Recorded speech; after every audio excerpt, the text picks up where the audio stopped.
Sa mga pamilyang naghahanap naman ng mapapasyalan, kung ayaw nyo sa beach, baka gusto nyo subukan ang isang park sa Pampanga na tampok ang makatotohanang dinosaurs. Para bigyan ng mukha ang balita, Mobile Journal, Merimon Reyes. Mga kapatid, alam nating hindi na natin naabutan ang Stone Age. Pero alam nyo ba na pwede nyo pa rin ma-experience ang dinosaur era in person? Dito sa Clark Picnic Grounds, nasilip natin ang pinakaunang animatronics dinosaur theme park na higit isang dekada na rin silang nagpapasaya sa mga bata't matanda dito sa bansa. Umaabot ng 10 feet pataas at makatotohanan talaga ang itsura ng mga prehistoric animals na makikita. Tara na at mag-adventure ulit!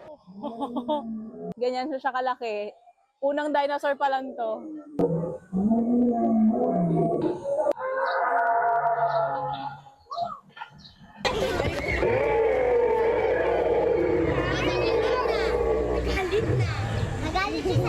Mula sa Brachiosaurus, Triceratops, Spinosaurus, Velociraptor hanggang sa life-size animatronic T-Rex na ito, para ka nang nasa local version ng Jurassic Park. Motion censored ang mga animatronics at sa pagkumpas lang ng kamay ay pwede mo nang maka-interact ang mga dino. Bukod sa kanilang immersive tour at theater, pwede mo ring sakyan ang kanilang mala-safari na ride para sa adrenaline rush na hinahanap-hanap mo tulad sa pelikula. At dahil field trip season din, may nakasama pa tayong mga estudyanteng Gina G, game at galing ng Batangas. Ready na kayo?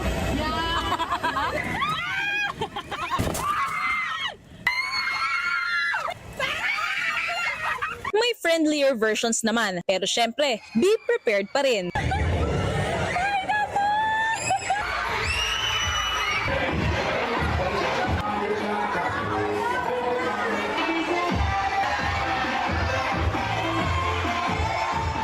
We have less than 25 animatronic dinosaurs inside po.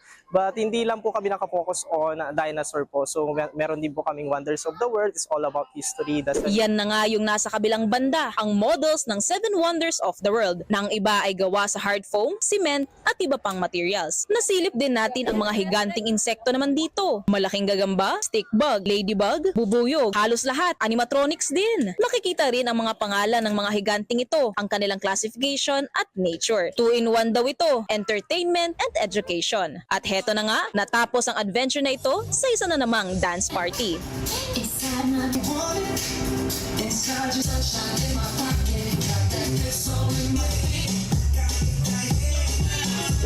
Sa pamamagitan nito, nakakapag-entertain na sila, natututo pa ang young and old tungkol sa prehistoric age.